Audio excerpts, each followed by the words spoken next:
Greetings everyone, and welcome to this quick yet detailed guide for the NURBURGRING GP track.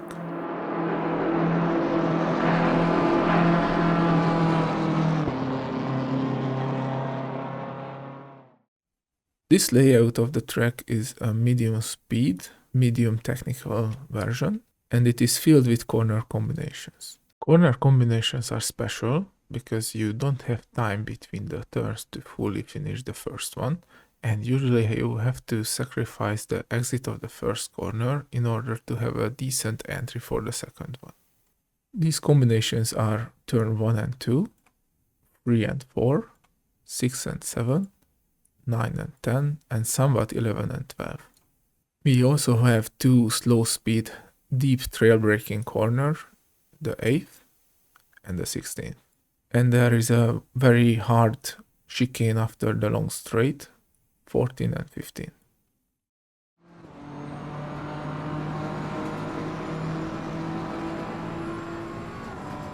For turn 1, we're going to brake at the 100 board, but sometimes they destroy this board during the race, so if that happens, you can use the end of this tarmac as a reference too.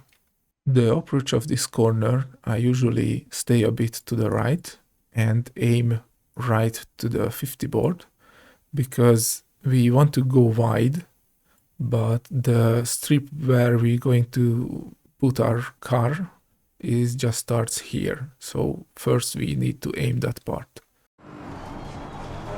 The track limits are very lenient here, but I usually just put my right tires somewhere at the white line.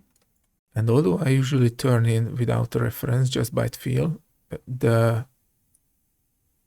color change on the tarmac here is a decent turn-in reference if you want a strict one.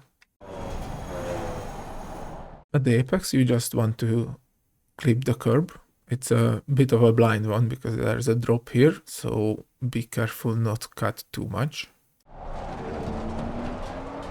And at the exit, I usually try to stay somewhere in the middle of the track because we have to prepare for the next turn. Be sure to turn to the right as long as you can before you start to turn to left for turn 2. For turn 2, I usually just stop the brake before this color change in the tarmac, and it's a very small tap to help rotate the car for the turn. During the turn, try to hit the apex a bit after the half of it and try to be somewhat early on the throttle as you can.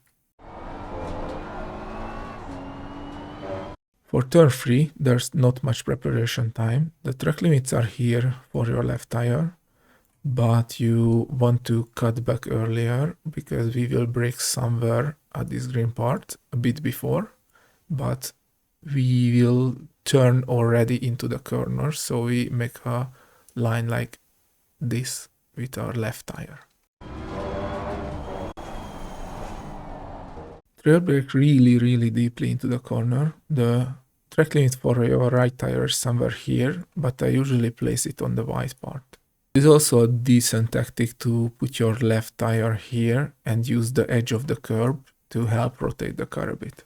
But if you do that, you have to be careful at the end of the turn because it does not let you go to the right. You have to stay to the left for quite a long time, and you are going to make a very abrupt direction change for turn 4. This direction change is a bit of a feel, but usually when you start to see these tire marks going up to the hood height of the car, you can start to turn in for turn 4. For this direction change, I usually leave the throttle for a split second to help the car snap to the other way. In turn 4, we have to cut a lot. We just keep our left tires on the tarmac, and also we need some throttle, especially at the exit, to stabilize the car. At the exit, the track limits are somewhere here, the elongation of this strip, and we just have to keep our right tires right to it.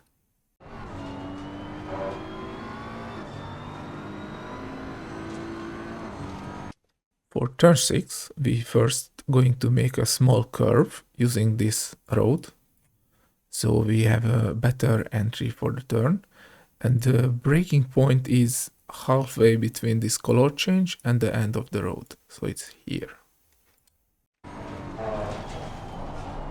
You have to trail brake quite deeply into this corner. Also, you are cornering already when you start to brake, so be careful with those brakes.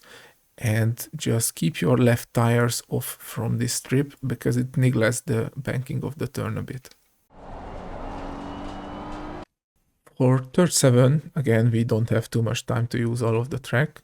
We have to keep the car in the middle at the exit and try to go as long to the left as we can, because we are going to make a late apex here and only trail brake from the start of this strip somewhere. If you trail brake nicely and hit that late apex, you can be on the throttle very early. Also keep off from this curb again, just placing your tire here, because as in the previous corner, it neglects the banking of the turn. At the exit, you can use all the space you can, just keep your left tires off from this sand part.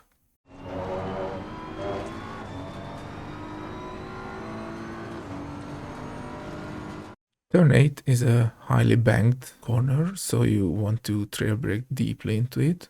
For the approach, we want to use this part of the track as much as we can, so we'll put our left tires here. And the braking reference is a bit tricky here. I usually use this white or bright strip in the braking zone, but if the vision is kinda blocked by another car, you can also use this entry road here. At the beginning of the braking zone, depends on the car, you either want a V-shape or a full curve. If you want to do the V-shape, you should aim for the apex. And if you would rather do the curve, you have to stick to the left a bit longer and take a nice arc. When you start to feel the car is rotating nicely at the tip of the V-shape, you should start applying the throttle. And if you rather do the U-shape, you usually start to apply the throttle when this part of the track goes off from your screen. The exit, you can use a bit more track than I did, so just keep your left tires off from the sand.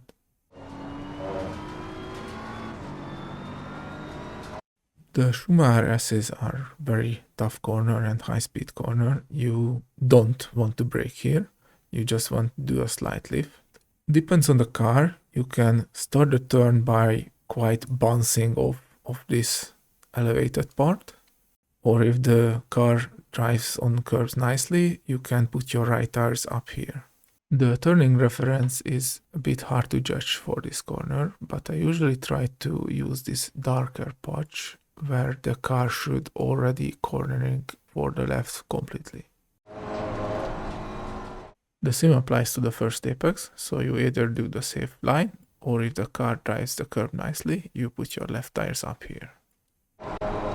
If you drift a bit wide because it had an early entry or had too much speed, be aware that this part of the track, there's a bump here. It does not visible, but if you hit it, it will make your right tires lose a lot of pressure. At the second apex, there's also another invisible bump. It's somewhere here at this black patch, and if you hit it again, you will lose a lot of pressure. Also, if you hit it very hard, you bounce off from the line you took, and it can be very devastating. I show you a clip where I just barely saved it.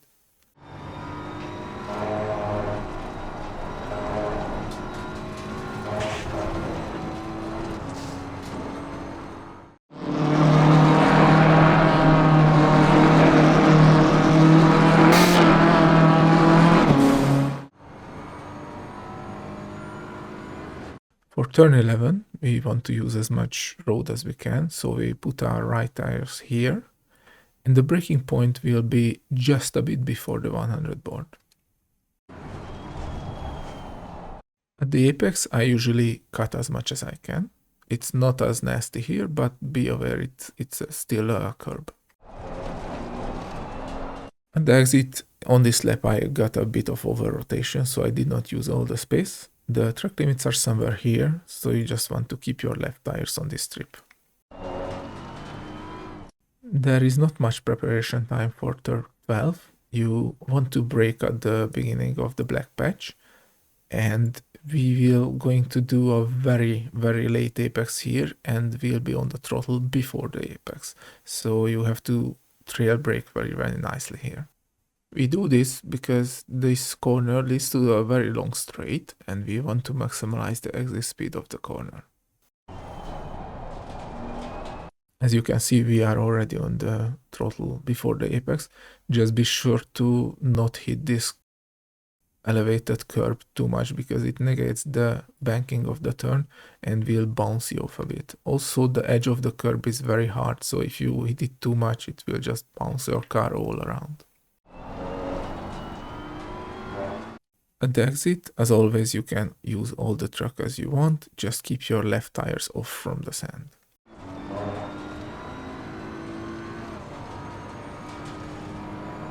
Although it's a flat out and easy turn, I see a lot of drivers drive on this curb, but it slows you down a bit. Just keep your right tires here and do as gentle curve as you can for the whole track.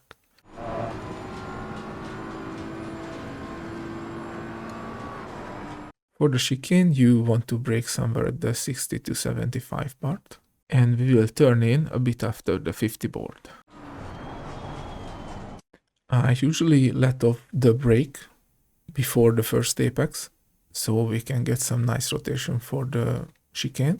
And while you can drive over these curves, or even drive left to it and still have a valid lap, I usually prefer the clean line, so just barely keeping from left tires right to it. Same applies for the second curb, just put your right tires left to it, and I also put full throttle between the two turns to stabilize the car as much as I can, because the exit of this second part is a bit rough. For the last turn, I usually put my left tires as left as I can for preparation, and the braking point will be somewhere at the middle of this gray area, so somewhere here. But before I brake, I usually put my front left tires just to the flat part, because if I brake here and drop the car down, it usually upsets it too much. You have to trail brake deeply and nicely here to have the rotation, and I usually try to stick the car as close to the right as I can for the whole corner and start to apply the throttle if I got the line right at this point. The exit, as always, just don't hit the sand. And that was our lap around Nürburgring. Have a nice day, and I wish you good races on it.